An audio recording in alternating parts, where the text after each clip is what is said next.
final presentation before lunch, I will have a couple of announcements for you before you go, so don't get up and run as soon as he's done, but let's get going. Thank you. Yes, so I can't tell you how excited I am. I used to come here when I was at Intel many times, first in 2016, I think, and all the way up to COVID, so quite excited. And now I'm back working on electro-optic polymers, enhancing silicon photonics to biopolymers. We were just chatting with some industry colleagues. My first paper on EO polymers was 30 years ago, 1996, so I'm indeed dating myself a little bit. So if we look at what's obviously happening, I don't want to talk about scale up and scale out and so on. We've had enough of that today here. But really what is important is that we try to get to denser modulators, more compact modulators, higher bandwidth, also higher bandwidth density, so 10 terabits per second per millimeter, low insertion loss, and very low drive voltage, obviously, right? So we want to drive high-speed modulators with low beep high, with low beep. So that's absolutely critical. We heard a lot about inorganic electro-optic materials like TFLN before. So this is really all about enhancing silicon photonics. What I want to talk to you about today is organic electro-optic materials, silicon organic hybrids. So that's what we're focusing on, is for EO polymers and really to enhance silicon photonics. So if we look at the typical structures, and there are many different designs, but one of the popular designs that we're also focusing on today is basically a Mach-Zehnder modulator. Mach-Zehnder modulators have a lot of benefits over ring modulators, right? But of course, you could also use what I'm talking to you about today for ring modulators. But in a typical Mach-Zehnder modulator, you will have these two arms. In this configuration here, we have a signal and ground. So of the single-handed configuration here in this example. And we have basically in this cross-section here, we have slot modulators. So we have a slot silicon modulator that's then backfilled with polymer. And so you have a hybrid mode where the light travels, and then we add encapsulation to protect it from oxygen, right? So light travels in this direction, and the electrical signal in this example goes from signal here down to ground. And the big advantage is really that we're leveraging the maturity of silicon photonics and augmenting it with a strong electro-optic response of EO polymers. EO polymers in general, again, I don't need to go into too much detail, but we have chromophores, we have dipole molecules, where basically we're just moving electrons across the molecule. So it's an instantaneous response for all practical purposes. And so it's very, very fast. The device performance charge carrier that are moving around, they're a very, very fast response. And if you look at the electro-optic coefficient, it's around 200 picometers per volt, so it's about 10 times that of lithium niobate, and which also means we can make very, very compact devices. Our VPI-L is less than 1 volt millimeter, so that means you can basically make a device that's about 1 millimeter long with less than 1 volt drive voltage. Right? And typically we're seeing around 0.5 to 0.7 volt millimeters. So we can make very compact devices.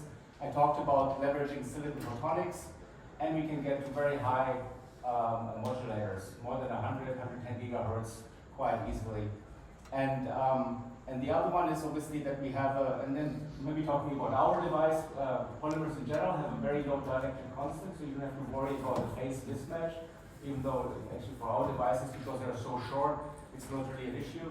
Our approach is to have a very high glass transition temperature of about 185 degrees, so we're more than 100 degrees away from the operating temperatures, which gives us very high thermal stability. And here are some structures that were manufactured. So you see here basically the silicon, and we have basically n-doped silicon on both sides. So it's not a PN junction, it's just an n-doped silicon. You have the EOP, the electro-optic polymer here, and the light will be in this region here. And then what is key for us, obviously, is to add an encapsulation layer so that we protect this region here from oxygen. And I'm going to talk a little bit about some of the failure modes that we're seeing in a second. This is older results from 1 to 2 years ago, but at at that point we were able to show less than 1 volt BPP and 240 megabits per second signal. I do want to touch base a little bit on the reliability aspects. This is really something that was really fundamental for us to understand and mitigate. There are several mechanisms. I talked a lot about it in my presentation at ECOC back in September, and our VP of Engineering, Lance, just gave a talk last week where he talked about some of those updates. So if you want more details on this, please reach out or get those presentations. But fundamentally, there's this depoling mechanism where the chromophores can reorient if the temperature is high. We addressed it by having a very high glass transition temperature. And then the big culprit that we see is basically photooxidation. So if you have oxygen and light, then you just get a degradation. It's very simple. The oxygen attaches to the carbon-carbon double bonds and replaces them. And so the polymer backbone basically splits, and you have no longer an electro-optic dipole. So it's really, and it's a standard, very well understood mechanism. It's also obviously in OLED TVs or in your smartwatches. You just have to protect them from oxygen. And you also have, Stefan talked about it, you can get a decomposition also with high temperature in the presence of oxygen. And so again, both of those are addressed if you protect the material from oxygen. And the last one is photolysis. So that's essentially only happening at very high energies. So if you go into like 400 nanometer light, you need to worry about directly breaking up those chromophores. But fundamentally, for all the applications that we're interested in the infrared, it's really just the temperature and oxygen that you need to be worried about.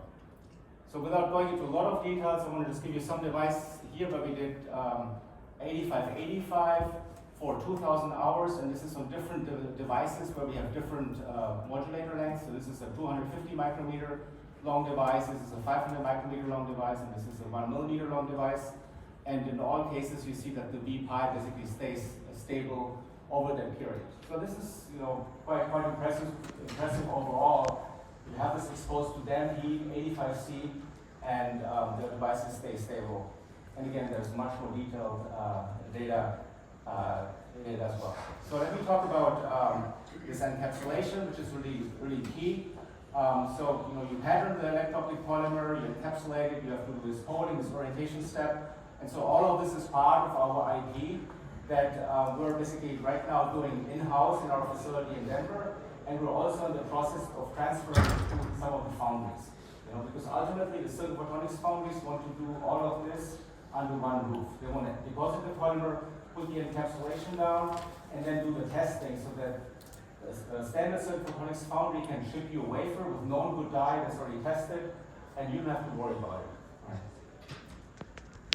And so our business model is basically selling the material, the electro-optic polymer, and licensing the IP, both to the design and also to the process, to the encapsulation, right? And so we're working with customers that can, on the core design, we're helping them design their devices, but fundamentally, really, we have the devices part of the PDK, and just over the last couple of months, we announced that we're working with Tower, we're working with Silterra, and also Global Foundries, AMF, and we also are in the PDK of Lucida and the GBS factory in these examples, right? So the business model is really that customers can just go to the foundry and make the silicon photonic chips that they're used to making, and now the 400 gig modulator, for example, is just part of the PDK, and everything is taken care of. So if we look at some of the building blocks here, so this is the modulator I talked about earlier. So basically you have those two arms here. So you need to get from the grading coupler, you have to split it. This is all standard components. So where it does get interesting is basically we need to convert the standard rich waveguide to sort of a rich to slot, and then get to the rib waveguide here where we have the slot. So there's a couple of mode converters that are unique to these silicon organic hybrid devices that we have designed, and then also obviously the cross section itself, where we have the slot, and then the rail, rail width, and then the slab. So this is really something where we're working very closely with the foundries on, because they need to make this slot very narrow. They can overedge it a little bit, but they, for example, are not allowed to undercut it. So there's certain requirements that the foundries have to meet. We have certain thickness requirements here. We have certain doping requirements here. That we're working with the foundries to optimize their process so that it's all part of the standard VDK. And so we have several tapeouts now underway with multiple foundries where they're really optimizing this for high performance. And again, this is just like some eye candy, because I don't have time to go through all of these, but again, these are part of these mode converters where you actually go from a ridge waveguide to a ridge slot waveguide, and then down to the slab where you have a true hybrid mode where the light is basically in the silicon and also in the polymer. And what's really important to see for low loss is to have nice adiabatic tapers so that it very smoothly transitions with very low loss.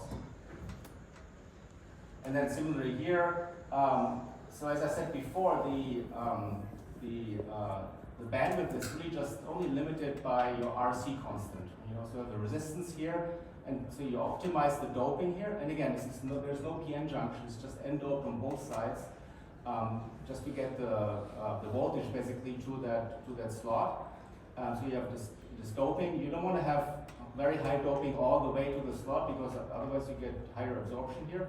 There's really sort of this trade-off of very high doping to kind of low doping, so that you minimize any losses here, and with that you can basically get very high bandwidth numbers. And these are some of the simulations that we have with the foundries. For example, if you do like a pretty long device here, like 1 millimeter, for this example, you get about 76 gigahertz of bandwidth.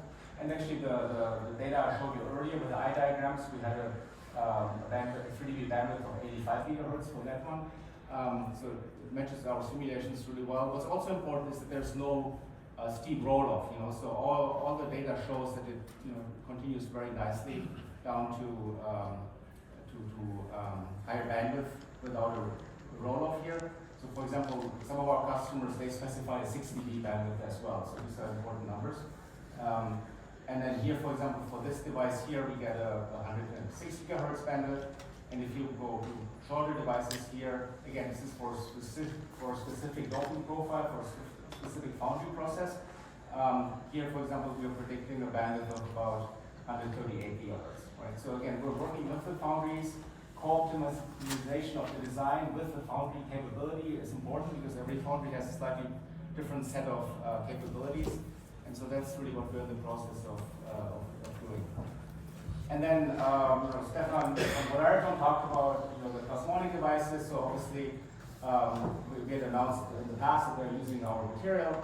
So there's really a roadmap to go well beyond 400 gigabits per second. If you go to other designs, and that could be plasmonic devices, or if you're looking at, for example, 800 gigabits per second or higher. But again, even with the data that I showed you earlier, here you can envision obviously going to much higher bandwidth here as well if the frequency is 140, 150 gigahertz, and then doesn't have a roll-off. I'm not showing you the 6 dB point, but again, it might be that with the Mach centers you can also get to 800 gigahertz, for example. Yeah, so with that, we have developed electro-optic polymer. This is really our core IP. We synthesize all the material in-house, obviously. We design it, we synthesize it. We have different variants for different applications. We have the back-end of line processing for that. We put encapsulation in place. We have a lot of different devices and reference designs for various foundries. We have shown that at 200 gigabits per second, we have very high bandwidth and low drive voltage. I didn't talk about this today, but we have passed all the Terhoria tests at the material level with the right encapsulation, and we're now testing the actual devices. And they're again coming back from the foundry, so now and our customers are also busy qualifying their designs. So you have to go through each foundry, you have to go through the qualification again. Our business model is licensing the IP and selling the material. I mentioned that the co-optimization is really key, and then we're already and working with customers now on 400 gig per second designs. That's it.